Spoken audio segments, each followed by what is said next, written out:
Selamat pagi, salam sejahtera. Terima kasih kerana bersama dengan saya di Nazilin Unity Channel. Hari ini sekali lagi Tun Mahathir kena serang habis-habisan. Ini apabila kemarin dahulu Mahathir mengatakan bahawa beliau membayangkan Anwar Ibrahim sebagai seorang yang tak mengenang budi. Namun demikian, tindakan beliau itu seperti membuat bola tanggung. Sehingga kan seperti juga meludah ke langit kena muka sendiri. Yang lebih teruk lagi, perbuatan Mahathir yang seolah-olah meminta simpati itu mewujudkan keadaan bola tanggung sehingga beliau kena smash sendiri. Mahathir sebenarnya tak layak cakap soal balas budi, kata Setiausaha Politik Anwar. Dr. Mahathir Mohamad tidak layak untuk bercakap tentang membalas budi, khususnya terhadap Perdana Menteri Anwar Ibrahim, kata Setiausaha Politiknya Azman Abidin. Dia mendakwa bekas Perdana Menteri itu telah pun merancang plot terhadap Anwar seawal minggu pertama susulan penubuhan Kerajaan Pakatan Harapan pada Mei 2018. Selepas Pakatan Harapan berjaya menubuhkan kerajaan pada 10 Mei 2018, Mahathir mengadakan mesyuarat dengan pemimpin-pemimpin PH.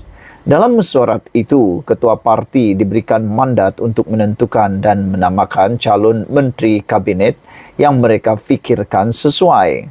Syaratnya adalah ketua parti akan serahkan nama calon dan Tun Mahathir selaku Perdana Menteri akan menentukan portfolio menteri.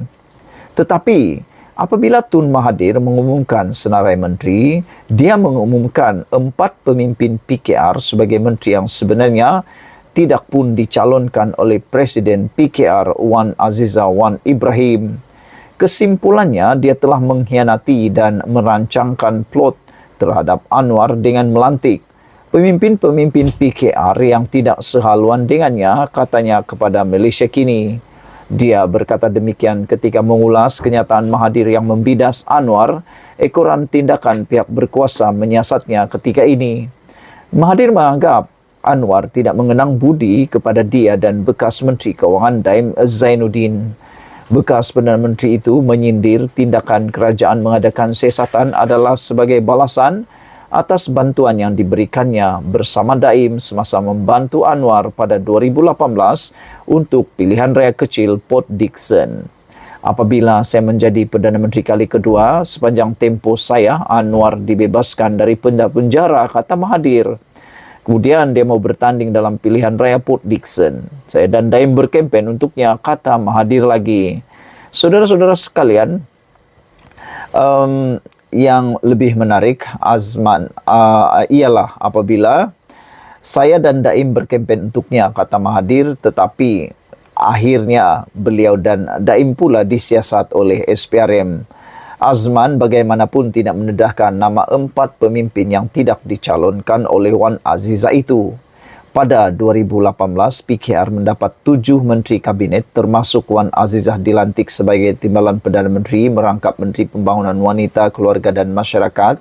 Antara lain ialah Muhammad Azmin Ali, Zuraida Kamaruddin dan Saifuddin Nasheshian.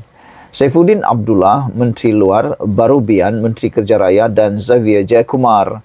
Kemudian pada Februari 2020, Azmin, Saifuddin, Zuraida dan Barubian mengumumkan keluar dari PKR menerusi langkah Sheraton mengakibatkan kerajaan PH tumbang selepas mentadbir selama 22 bulan sahaja. Barubian tidak menyertai kerajaan PN di bawah Perdana Menteri Muhyiddin Yassin, sebaliknya menyertai Parti Sarawak Bersatu PSB yang merupakan parti pembangkang.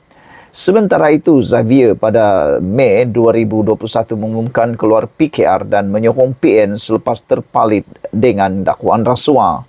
Dalam perkembangan berkaitan, Azman mendakwa selain Anwar dan PKR, Mahathir juga mengkhianati rakan PH lain selepas mengumumkan meletak jawatan sebagai Perdana Menteri tanpa mengadakan perbincangan dengan pucuk pimpinan PH. Matlamatnya adalah dia menjadi Perdana Menteri semula dengan sokongan dengan semua parti dan tidak perlu menyerahkan pentadbiran kepada Anwar seperti dijanji olehnya dalam ketika bersama PH sebelum PRU 14. Kita semua tahu langkah Sheraton adalah untuk tidak menyerahkan kuasa pentadbiran kepada Anwar. Kita semua tahu siapa dalangnya, tapi dalang itu sendiri dikhianati oleh pengikutnya sehingga tidak dapat kembali ke tampuk kuasa. Bertanding di bawah tiket PKR menggunakan jentera dan sokongan PH menjadi Perdana Menteri. Kemudian cuba menumbangkan Pakatan Harapan. Inilah perangai Mahathir, kata Azman lagi. Jadi, saya percaya Mahathir merupakan insan paling tidak layak bercakap mengenai balas budi, kata beliau lagi. Ada beberapa komen daripada netizen di ruangan Malaysia kini berkaitan isu ini. Ada yang mengatakan bahawa panjang pula umur kalau orang buat baik ya, pemimpin paling duka dalam sejarah, kata beliau. JBK kata, Atok ni dah umur 98, sebenarnya perlulah berfikiran waras, katanya. Itulah perangainya yang amat teruk, katanya, merujuk kepada huraian dan ulasan daripada Azman sebentar tadi. Katanya lagi, sejahat-jahatnya yang dilakukan itu tidak pernah pula tertanam di hati Anwar. Saudara-saudara sekalian, Kotaro Minami kata dia bukan saja tidak layak nak cakap pasal Perdana Menteri ke-10, malahan tak layak lagi menjadi Perdana Menteri. Hidup penuh dengan kebencian dan hanya tahu nak pecah belahkan masyarakat, kata Kotaro Minami. Black Hawk kata, Tun ini sudah tak sedar diri lagi ke? Ungkit pasal konon dia berkempen untuk Anwar. Anwar tak perlukan sokongan kamu, kata Black Hawk. Bila Anwar bertanding di Tambun pada PRU 15, dia menang tanpa bantuan Mahathir. Bahkan dia mengalahkan orang paling disangka boleh kalahkan Anwar, iaitu Peja. Sementara Mahathir pula kalah teruk dengan cara yang paling memalukan. E1976 kata, 22 tahun jadi Perdana Menteri nampaknya gagal. Hutang, harga barang banyak berlaku. Kan ni semua atuk yang cetustan. Tak boleh salahkan pemimpin yang selepas ini. Ni orang yang cetus masalah politik, hutang bertimbun, kata beliau. Masalah PTI di Sabah, bukankah dia Perdana Menteri?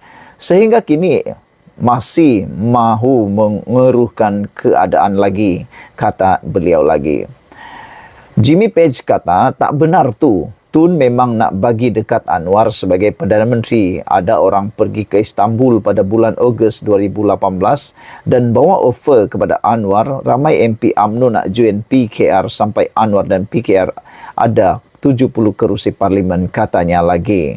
Itu semua kata Jimmy Page. Red Patriot pula kata, Atok ni mendapat sedikit kerusi tak boleh jadi Perdana Menteri atas alasan sokongan PH. Atok dah tak boleh dipercayai lagi, kata Red Patriot. Sekian dulu untuk kali ini. Jangan lupa tinggalkan komen anda, tekan butang subscribe. Kita jumpa lagi. Bye-bye.